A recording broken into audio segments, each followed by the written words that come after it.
கொஞ்சம் அதிகமாக கட்டலாமே, அதுக்கு ஒரு காரணம் இருக்கு. நல்லா போதுமான இதுக்கும் கட்டலாம்.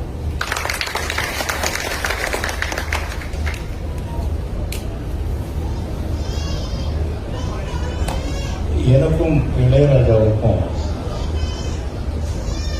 அவருக்கு என் மேல லவ் இருக்கோ இல்லையோ, எனக்கு அவர் மேல ரொம்ப காதல் இருக்கு. இளையராஜா மேல யாருக்கு தான் காதல் இருக்கு? அவருடைய வித்யா கர்வம் உலகத்தை விஞ்சியது. அதை புரிஞ்சுக்கிட்டாதான் அவரோட நம்ம காதலை கண்டினியூ பண்ண முடியும். இன்னைக்கு வரைக்கும் எங்களுக்குள்ள மார்பு குறையவே இல்லை. அதுக்கப்புறம் மீரா கதிரவன் கொஞ்சம் வித்யா கர்வம் அதிகமா உள்ளவர் தான். அவரோட எனக்கு தீரா காதல் இருக்கு. இது இன்னைக்குதான் சொல்றேன் அந்த மேடையில், அவருக்கு இது வரைக்கும் நான் சொல்லல. அவர் மாதிரி ஒரு இயக்குனரை பார்க்கறது சுலபம், ஒரு எழுத்தாளரை பார்த்துடலாம், ஒரு மயக்கரை பார்த்துடலாம், ஒரு உழைப்பாளியை கூட பார்த்துடலாம்.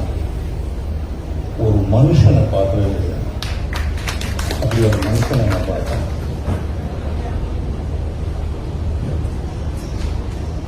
எனக்கு நடிக்கணுங்கிற ஆர்வம் துளியும் கிடையாது, எனக்கு நடிக்கவும் தெரியாது. அப்படி இருக்கும்போது திடீர்னு இந்த பையன் வந்தான். அப்ப எனக்கு அவர் பையன் தான். ஒரு பெரிய இயக்குனராவோ யாராவோ எனக்கு தெரியாது. நீங்க இந்த கதாபாத்திரத்தில் நடிக்கணும். நான் சிரிச்சேன். இது எப்படியா நான் உங்க மைண்ட்ல வந்தேன்? எனக்கு நடிக்க தெரியாது. என்ன சார் நீங்க இத்தனை படம் பண்ணிருக்கீங்க, எவ்வளவு பேருக்கு சொல்லி கொடுத்துருக்கீங்க?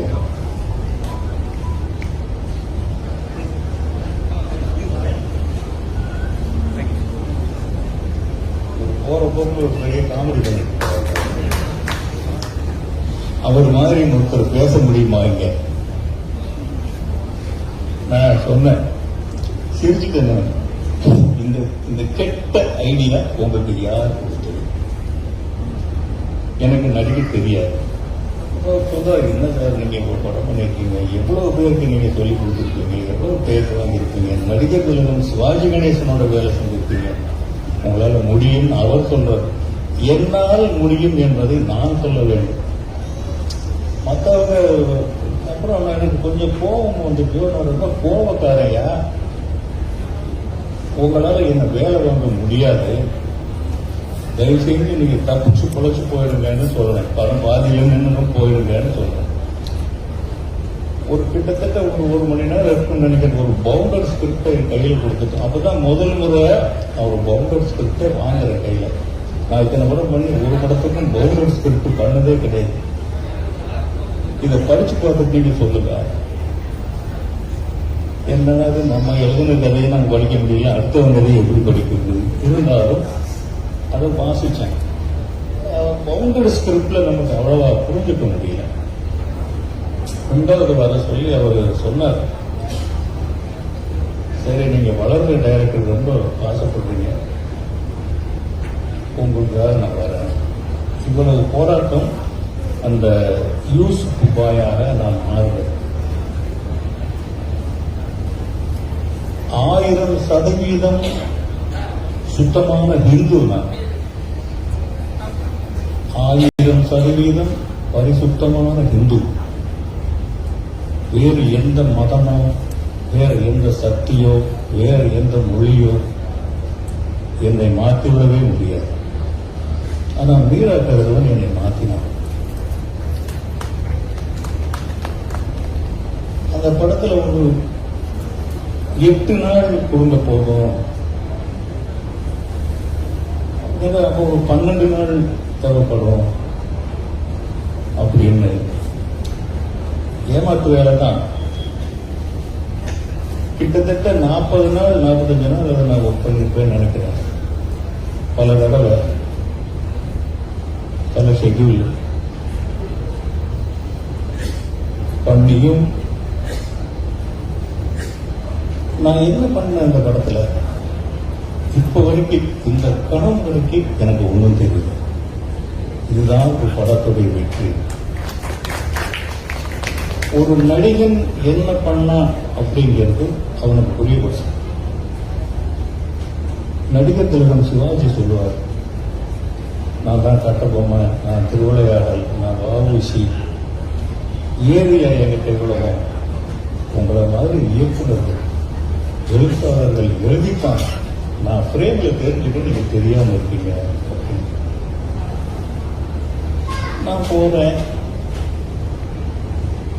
அவங்க என்னமோ சொல்றாங்க, ஒரு ட்ரெஸ்ஸை கொடுக்குறாங்க போட்டுக்கிறோம், ஒரு தொப்பி கொடுக்குறாங்க வச்சுக்கிறேன், ஏதோ வசனங்களை கொடுக்குறாங்க சொல்றாங்க.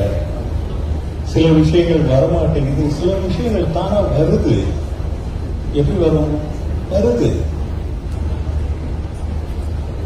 படமே முடிஞ்சிருச்சு. என்ன பண்றாங்க இடத்துல? அவருக்கு ஒரு தனிப்பட்ட முறையில் நான் ரொம்ப பெரிய நன்றி சொல்லணும். மீரா அவர்கள் இந்த இடத்துல நிறைய இளம் இயக்குநர்கள் வந்திருந்தாங்க. தைரியமா சொல்லலாம், எல்லாரையும் விட நான் தான் சீனியரா இருப்பேன்னு நினைக்கிறேன். இப்போ ரஞ்சித் மட்டும் தான் இருக்காரு. மிஸ்கின் ஒரு கர்ஜனை பண்ணிட்டு அவர் போயிட்டாரு. அப்புறம் சமுத்திரக்கணி அவர் ஏதோ எங்க ஆபீஸுக்கு வந்திருக்கேன்னு சொன்னாரு. மகள் திருமணி எங்கிட்ட உதவியாளராக இருந்தேன்னு சொன்னாரு.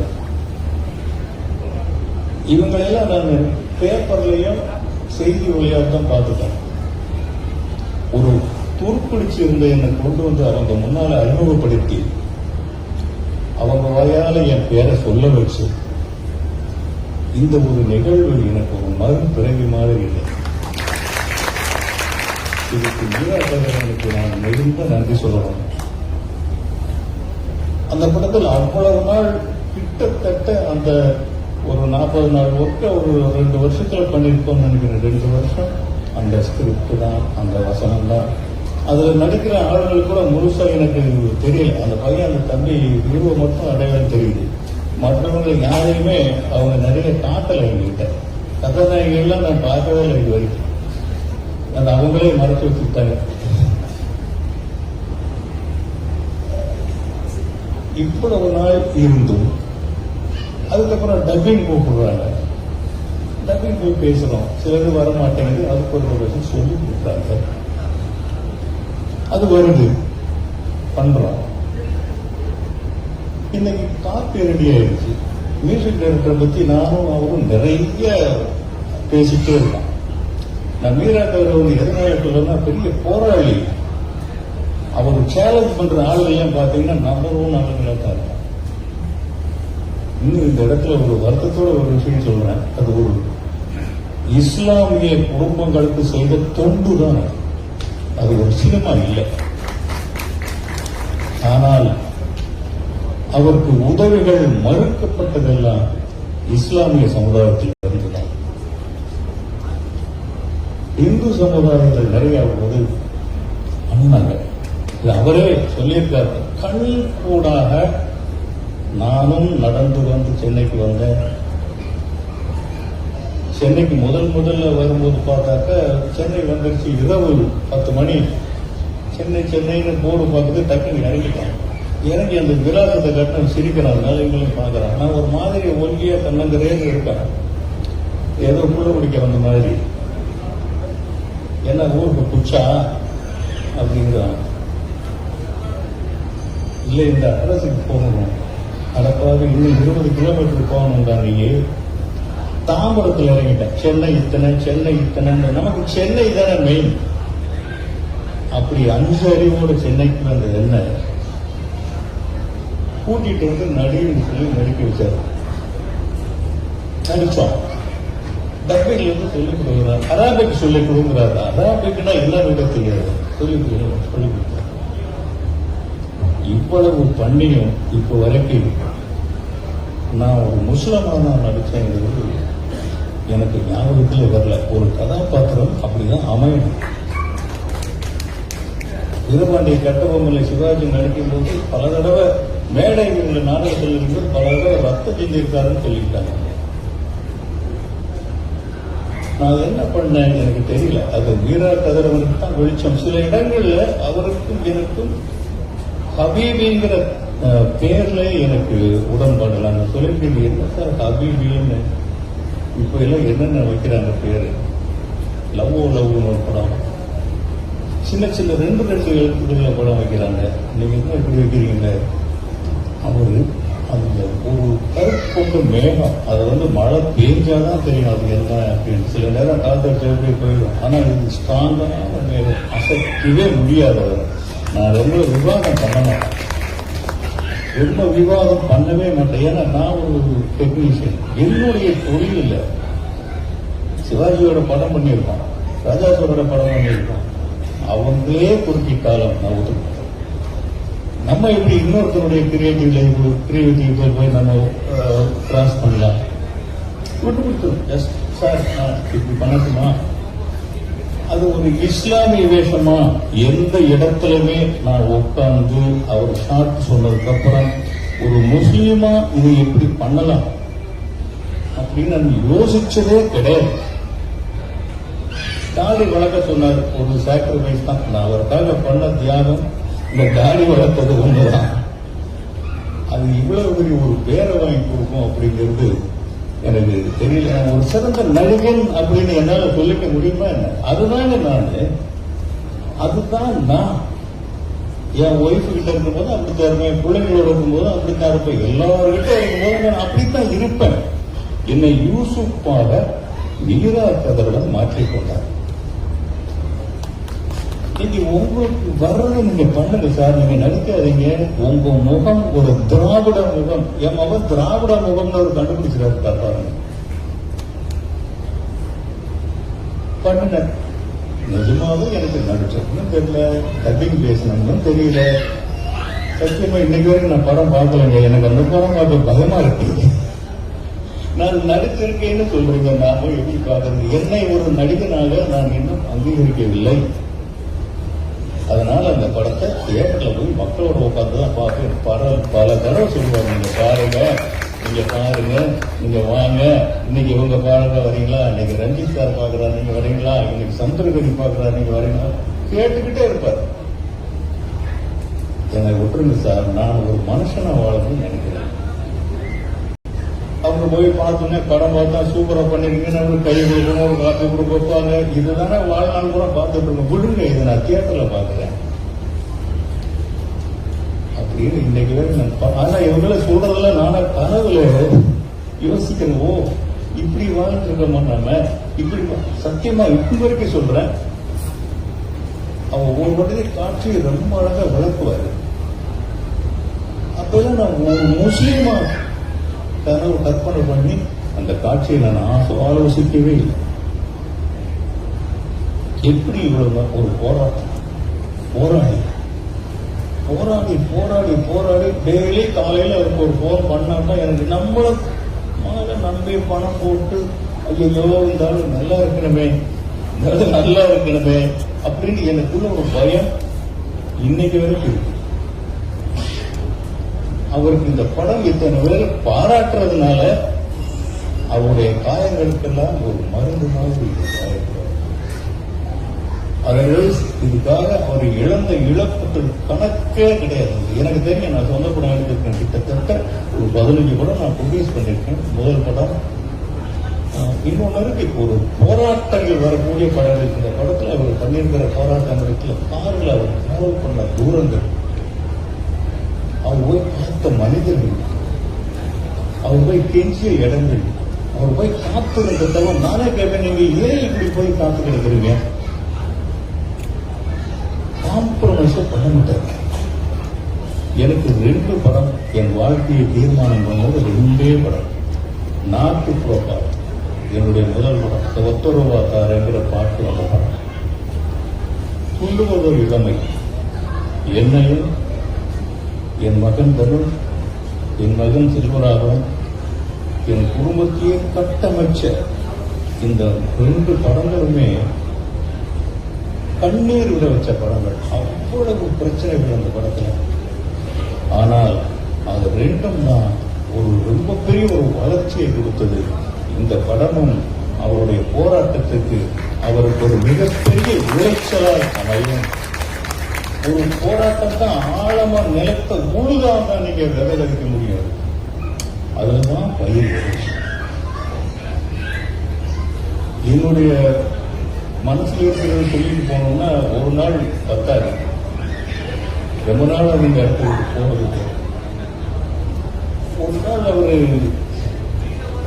நான் நினைக்கிறப்ப நான் பெரிய ஃபேமிலி, இன்னைக்கு நான் நடிச்சுதான் சம்பாதிக்கணுங்கிற அவசியம் இல்லை, வேலைக்கு போகாம சும்மா இருந்தா எனக்கு பல வேலை கொடுத்துருவாங்க எங்க பசங்க.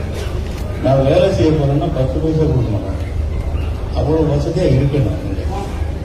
என் பிள்ளைகள் என்ன கார்ல போறாங்களோ அந்த கார்ல தான் நானும் போறேன். என் பிள்ளைகள் எந்த மாதிரி வீட்டுல வாழ்றாங்களோ அந்த மாதிரி வீட்டுல தான் நானும் வாழ்றேன். இந்த திமிரு எனக்குள்ள இருக்கு. இவர் என்ன உட்கார வச்சுட்டு ஒரு மாடியில் என்னமோ நடக்குது. என்ன எடுக்கிறாங்க மேல இவ்வளவு நேரமா? அதாவது ஒரு 2 மணிக்கு கேமரா எடுத்துட்டு போனவங்க எனக்கு ஷாட் இருக்குன்னு சொல்லிட்டு போயிட்டாங்க. அவங்களுக்கு கீழே வரவே இல்லை.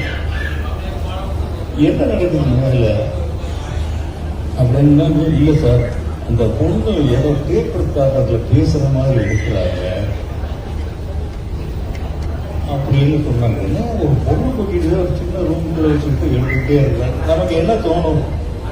நம்ம உட்கார வச்சுட்டு ஒரு சின்ன ஆர்டிஸ்ட் வச்சு எடுத்துட்டு இருக்காரு அப்படின்னு தோணுச்சு எனக்கு. அன்னைக்கு சாயந்தரம் கேட்ட, இது என்ன சீன் இன்னைக்கு பண்றது?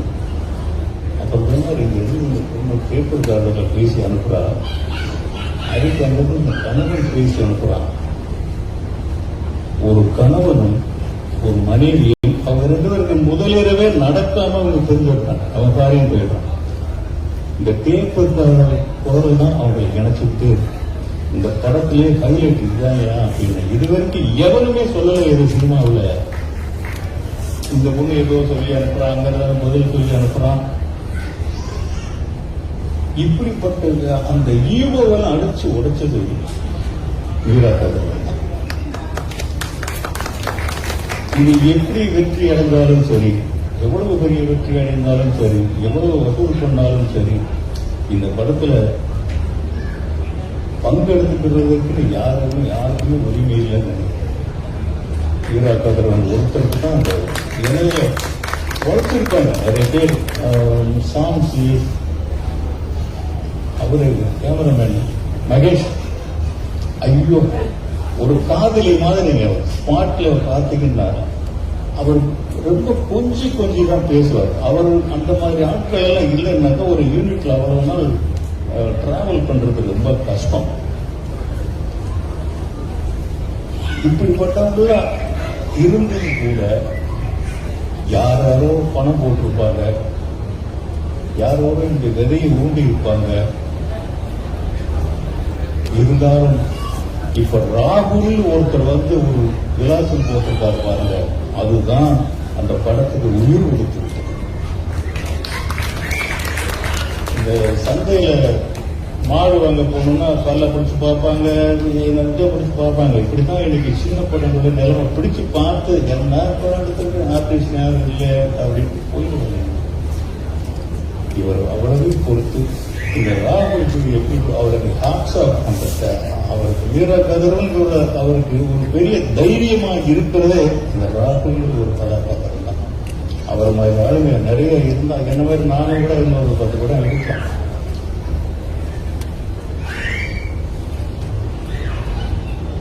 நிறைய இருக்கு சொல்றது. இன்னைக்கு வந்து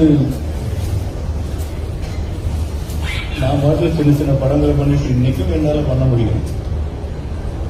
100 பேருக்கு ஒரு கேப்டனாக இருந்து என்னால சர்வீஸ் பண்ண முடியும், திமுறோட நடக்க முடியும். அப்படி இருந்த என்ன டைரக்டர் வாதாவதுல எதிர்க்க வச்சுட்டாங்க. அவ்வளவு பெரிய விஷயங்கள் இருக்கு. நடி நான் நடிக்கல, இருந்தா கூட நடிக்கிறதுங்கிற சாதாரண விஷயம் இல்லை. எவ்வளோ ஒருத்தனுடைய கருவில உருவான ஒரு எண்ணத்தை நம்ம வாங்கி நம்ம கருவில ஊற வச்சு அதை திருப்பி அவருக்கு பிடிச்ச மாதிரி கொடுக்கணும். இது சாதாரண விஷயம் இல்லை. இது ஏதோ ஒரு வகையில அவருக்கு எனக்கும் ஒரு கெமிஸ்ட்ரி ஒர்க் அவுட் ஆயிடுச்சு. நான் ஒன்னும் அப்படியெல்லாம் வாங்கி யோசிச்சான், யூசுப் இப்படி இருப்பானா